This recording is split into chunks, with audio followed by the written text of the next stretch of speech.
On en vient à présent à cette découverte. La Guinée, parmi ses sites touristiques, dispose d'un pont naturel. Cette merveille qui suscite de la convoitise est située au sud du pays, plus précisément sur le fleuve Cavally dans la préfecture de Lola. Et très malheureusement, ce bijou est aujourd'hui abandonné à lui-même. Pire, le site est confronté à des difficultés non des moindres. Les quelques volontaires qui veulent l'aménager afin qu'il soit plus attractif sont limités en termes de moyens financiers. Voici le reportage de Tomou Traoré, Gédéon Lama et Jean-Édouard Rabat. Au cœur de nombreuses convoitises, le pont naturel sur le fleuve Cavally est l'une des plus grandes merveilles dont dispose la Guinée. Il est situé à 18 km de Lola, dans le district de Serengbara, sous-préfecture de Bossou, sur la nationale Lola-Zo, sous les pieds du mont Nimba.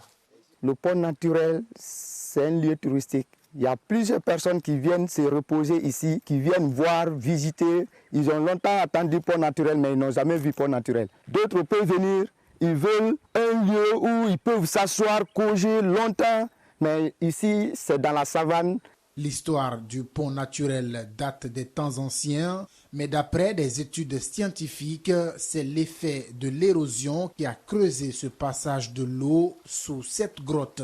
Kokbea veut lui donner une autre dimension à l'image des sites touristiques de la sous-région, mais il cale pour faute d'accompagnement. J'ai eu l'idée là, c'est juste pour permettre aux gens, quand ils viennent pour visiter le pont naturel, ils puissent s'asseoir, se reposer. Et je n'ai pas un bailleur de fonds pour m'aider à faire le travail là. J'ai le souci, mais pas un bailleur de fonds pour m'aider. Bien qu'étant couvert par la forêt et situé dans une zone protégée, le pont naturel sur le fleuve Cavally est aujourd'hui menacé de disparition. C'est pourquoi ce riverain plaide en ces termes.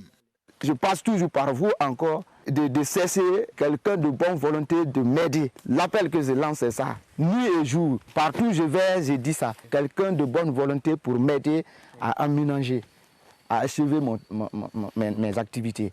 Pour la protection de ce site, les agents des eaux et forêts veillent strictement sur les lieux. Mais il y a encore mieux à faire. Son aménagement, comme le sollicite Kokbea Zougoutamu, permettra non seulement de faire de ce site touristique l'un des incontournables en terre guinéenne, mais aussi empiler les caisses de l'État en termes